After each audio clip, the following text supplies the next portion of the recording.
শিং মাছ। পুকুরে শিং মাছের পোনা মজুদের নিয়মকানুন সম্পর্কে আজ আমি আলোচনা করব। পুকুর প্রস্তুত হয়ে গেলে গুণগত মানের পোনা উৎপাদনকারী হ্যাচারি থেকে প্রায় 1 থেকে 1.5 বা 1.5 থেকে 2 ইঞ্চি সাইজের পোনা সংগ্রহ করতে হবে। আমরা বাংলাদেশের যে কোনো স্থানে যে কোনো ধরনের মাছের পোনায় বিক্রয় করে থাকি এবং হোম ডেলিভারি দিয়ে থাকি। আমাদের সাথে যোগাযোগ করতে ভিডিওটির নিচের নাম্বারে ফোন করতে পারেন।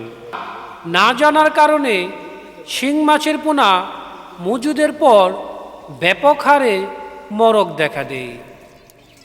শিং মাছের পোনার মরক থেকে রক্ষা পাবার জন্যই হ্যাচারিতে পোনা তোলার পর কন্ডিশন করে অ্যান্টিফাঙ্গাস মেডিসিনের পানিতে গোসল করাতে হবে।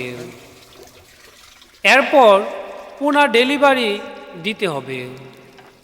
পোনা পরিবহনের পর অ্যান্টিফাঙ্গাস মেডিসিনে পানিতে গোসল দিয়ে তারপর পুকুরে পোনা ছাড়তে হবে।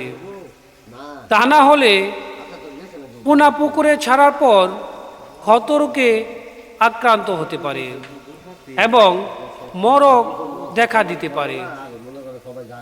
পুকুরে পোনা ছাড়ার 2 থেকে 3 দিন পর একই জাতীয় ঔষধ পানিতে মিশিয়ে সমস্ত পুকুরে প্রয়োগ করতে হবে।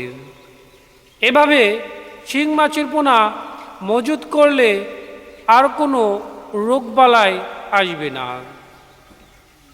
পুকুরে শিং মাছের একক ও মিশ্র চাষ শুরু হয়েছে। একক